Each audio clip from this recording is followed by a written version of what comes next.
The unveiling of new dinosaur discoveries from the American West. As unveiled by Neil Charles Marsh. Edward Drinker Cope. Ah, look at What a beautiful sight. my masterpiece. My magnificent plesiosaur. The Brontosaurus. Once it ruled over the earth. Look at it standing tall. Proud. And true. And now my skeleton of it rules over this museum. Ah, it's just So, so oh, I'm sorry, I didn't even see it. Cope Marshall! I didn't expect to see you here. If I'd known you would have been here, I never would have come. You know, I got that little poem you wrote. I didn't know "gosh" was a word. And I got yours. So I eat rope, do I? You said it, not me. You say what you will, Marsh, but you must agree. My magnificent plesiosaur is the greatest discovery to come out of the American West. What? Poppycock! Behold my inspiring Brontosaurus! No greater scientific achievement is imaginable. Oh, really? I thought you'd be more proud about beating me to the punch with your little Camarasaurus stunt. Oh yes, that. Well, you have to agree, since I discovered it first, I had the right to name it. Besides, Titanosaurus is a much better name for a dinosaur. Don't you think? Well, you are right about one thing. Titanosaurus is a pretty good name for a dinosaur. I should say so. So good, in fact, that it's already taken. What? That's right, there's already a dinosaur named Titanosaurus. You're going to have to change it to something else. Well, you know what? It's not too late to call it the Cope Stinksasaurus. Now, don't take it out on me just because you work so fast and sloppy. If you're more like me, Marsh, you wouldn't make so many of these careless mistakes. You see, unlike you, I work slowly. They're laughing at you, Marsh. You're a big joke to them. I work methodically, and nothing gets past me. I don't let anything get past me at any time.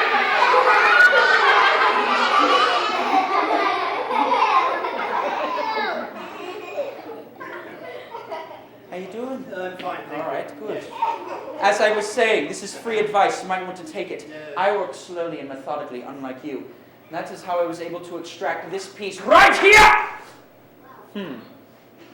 Something wrong? Could have sworn I put that skull on this side of my cape. Don't worry, because I'm sure it's just on this side! It looks like old Cope has finally lost his head. I haven't lost it. It's around here somewhere. Yes, and you call yourself the world's greatest dinosaur digger. Actually, I call myself the world's greatest paleontologist! Oh, don't be ridiculous. 100 years from now, it will be the name Othniel Charles Marsh that people will remember. And the name Edward Drinker Cope will long since be forgotten. That's absurd.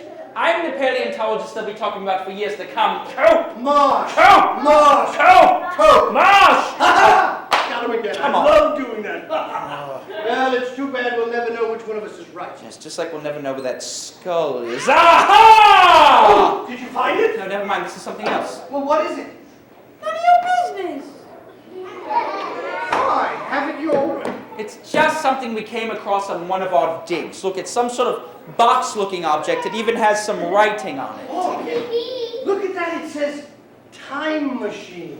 Wait a minute, time machine? Well, I've got one of those. It tells me it's about 2:30. No. According to Sam Smith. Smith! I know. Crazy. This time machine will allow us to view events in the past or the future, sort of like a magical viewing screen. Do you know what that means? It means we can look ahead to the World Series and bet on the winning team. No. It means we can look into the future and see what the historians have to say about us. You're right. We can settle this once and for all and find out who the truly superior scientist is. You or me? Yes. Well, we know it'll be me. Me.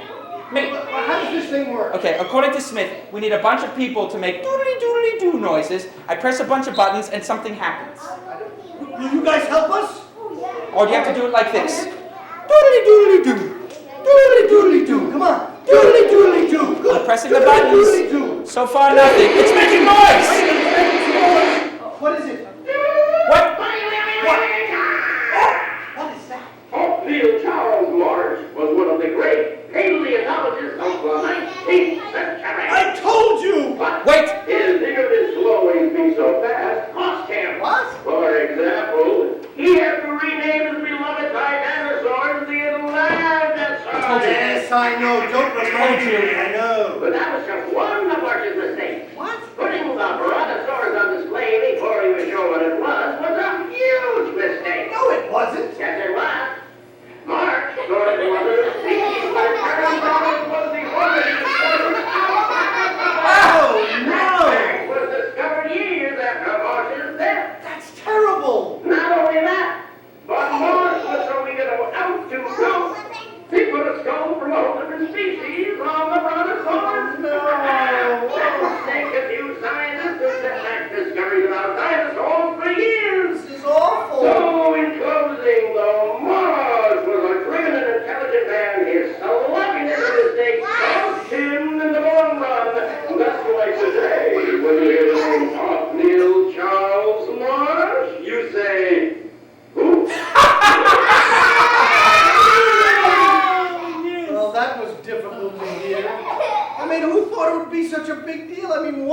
skull looks pretty much like another. Did you hear what he said about you? In the future, you're a laughingstock. You're a joke.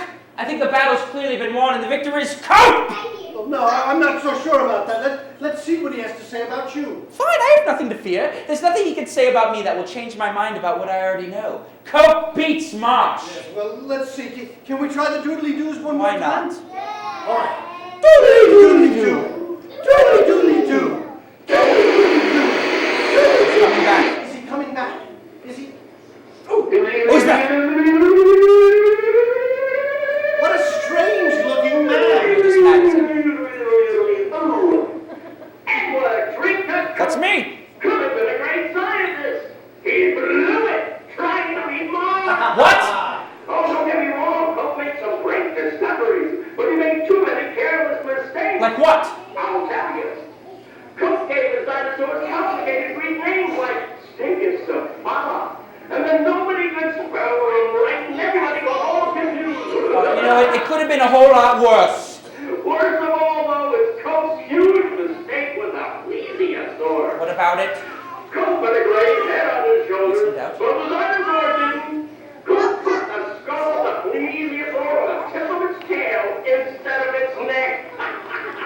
And that's why today, when you hear the name Edward Drinker Cope, you say, oops. How embarrassing! The skull of my plesiosaur on the tip of its tail. It's all Smith's fault. I never should have poached him from Marsh. He put the skull on the tail instead of the neck. You are a nobody in the future. You are a bungler and a fool. You are too! Yes, you're right. We've both been fools. You know, we've been so busy trying to remain competitive that we never even thought about cooperating. I never thought I'd ever hear myself say this, but I agree, Marsh. Our competition was good because it fueled us both, but it caused us to make a lot of sloppy mistakes that we wouldn't have made if we had just worked together. Am I right?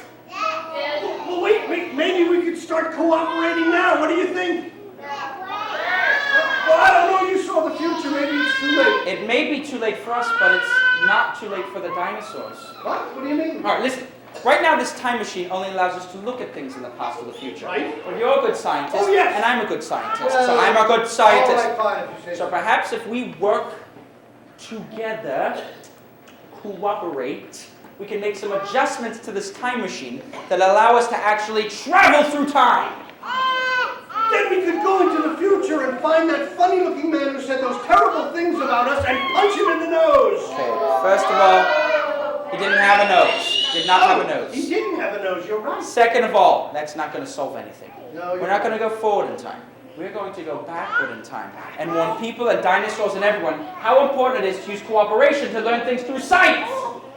So you and I are going to cooperate to fix that time machine? That's right. You're wrong. All right, let's put it in the workshop. Let's get rid of some of this stuff right off. We don't need all of that.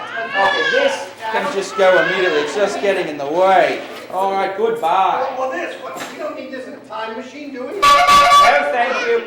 Now, this I could go either way, but, now we should probably save it for dinner. Yes. All right, here. How many of this? Ready? 1, 2.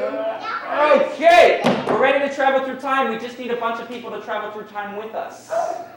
Oh, Why don't we just take the whole room then? all right, fine. But if you're going to go, you have to be ready to teach everyone about cooperation. Can you do that? Yeah! Cooperation's better than competition? Okay. All right.